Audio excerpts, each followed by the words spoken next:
Thank you. And we've brought together here today, we've come together rather, as a leadership of the counties that border Somalia. These are 4 counties.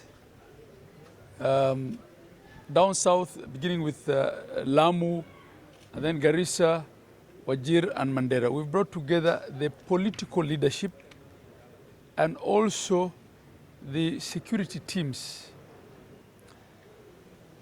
from each of those 4 counties. And our coming together is an initiative of the political leadership. This has been driven by the political leaders, the governors, the senators, the members of the National Assembly from these 4 counties. And the idea is just to discuss the challenges that we have been having with Alshabab in this part of the country. There have been very fatal attacks in Lamu, in Garissa, in Wajir, and in Mandera. They have been blowing up telecommunication masts. Al-Shabaab has also been, planting IEDs along our roads, targeting our transportation system, targeting the movement of our security personnel. So our coming together today is twofold. One, and meeting as a leadership to see what it is that we can do as the political leadership and the security teams in these counties to heighten sensitization. What strategies are we going to adopt to sensitize our communities, looking at what has worked for us and what could work better. And 2, refining our structured asks of government at the national level.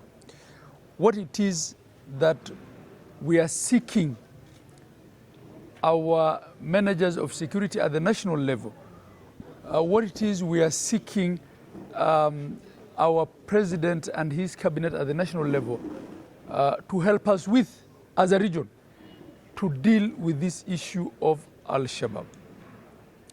Because when Al-Shabaab are sighted across our entire counties, when they attack our installations, they're not going to stop in these 4 counties. They would want to move deeper into the country. And it's no point meeting to heighten sensitization or to agree on what interventions after something really bizarre has happened.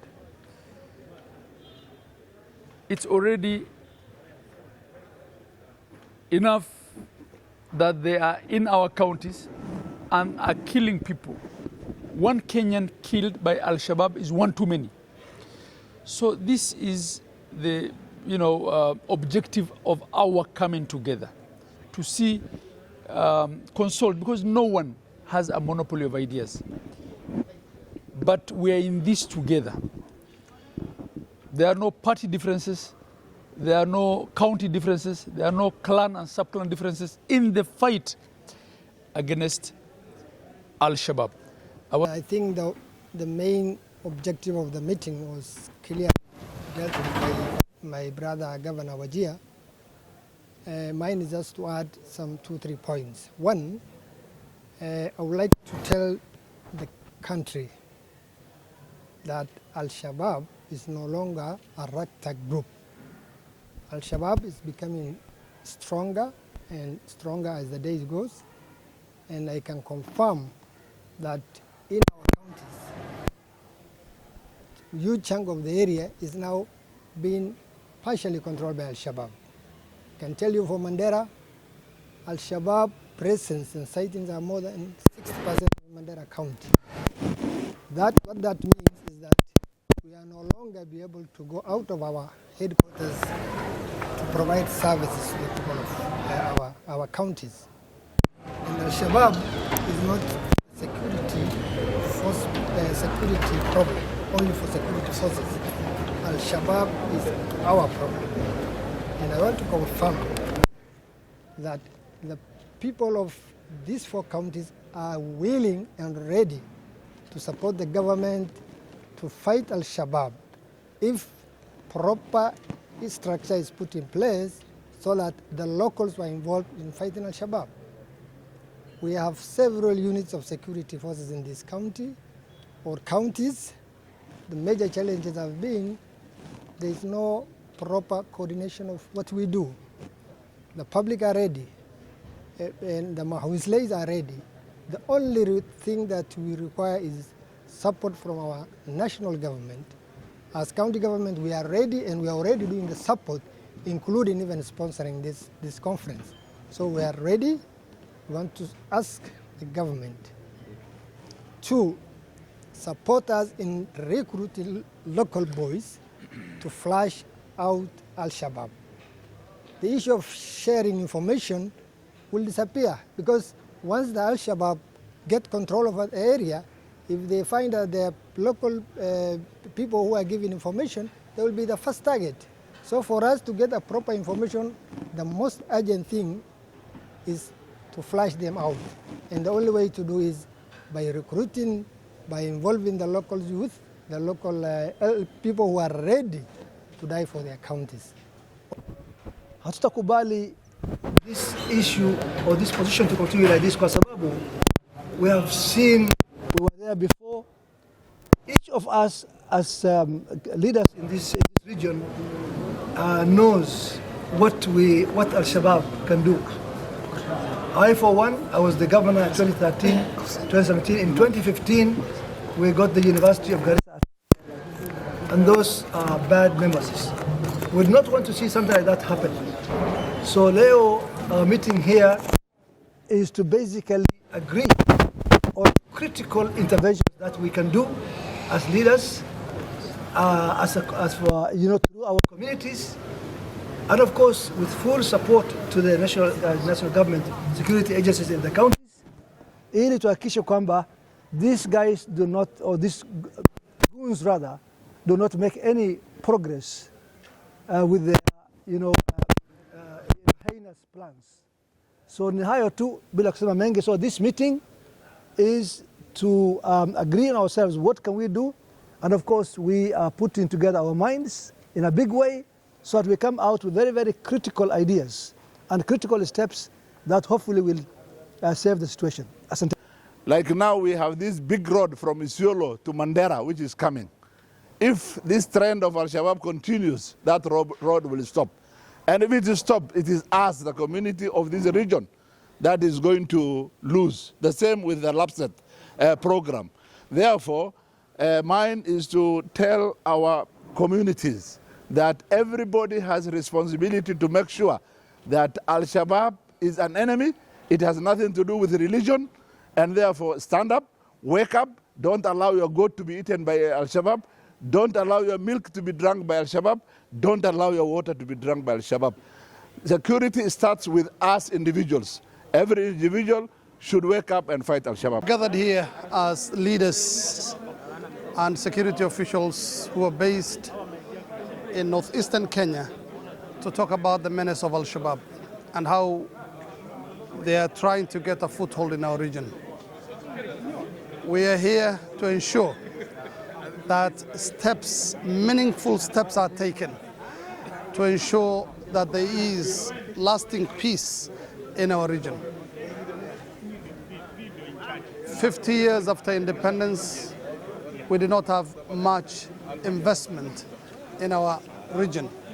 But with the onset of devolution, some 10 or so years ago, we have seen some sort of progress in our region. Now, this menace of Al-Shabaab is putting that in jeopardy. We're trying to make sure, together, both as the political leadership of northeastern region as well as the entire northern corridor, including Lamu, and the government officials who are tasked with the issue of security, to ensure that Al-Shabaab is stopped in its tracks, that these kind of attacks we've been seeing using improvised explosive devices come to a complete stop. We are part and parcel of this country called Kenya. We are Kenyans nonetheless. We did not invite these hotheads into our country.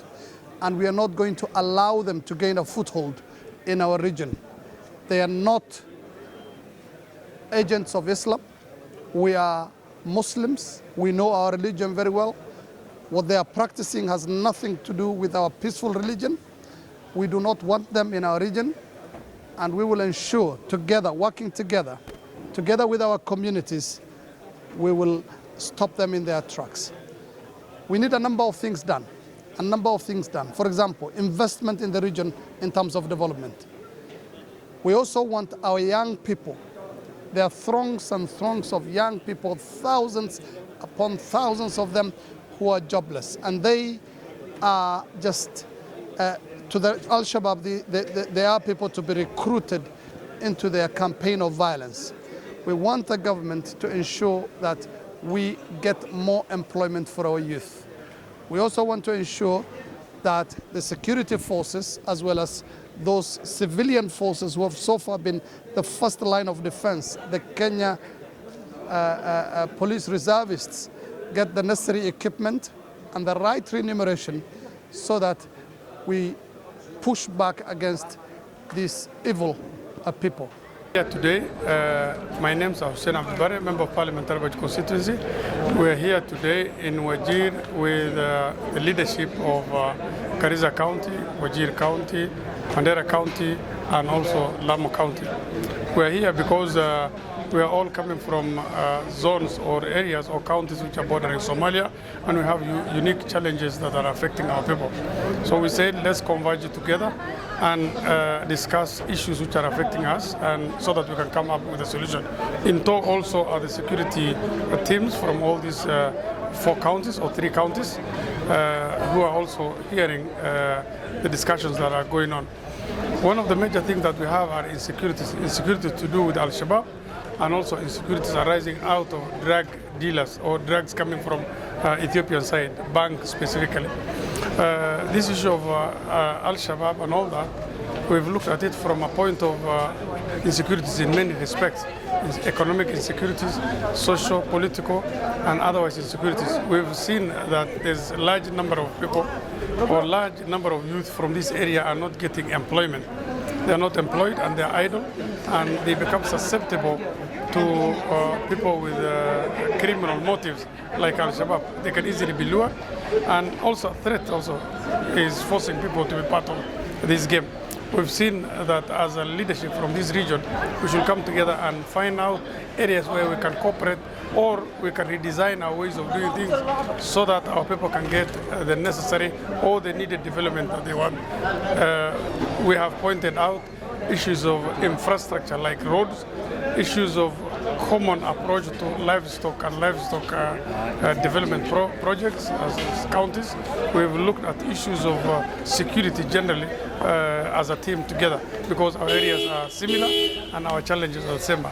So we are largely here to deliberate on challenges we are facing and how we can mute ways to address them. We are also going to put into focus or give a better understanding to the security team and forge a way we can work together to solve issues which are affecting our people.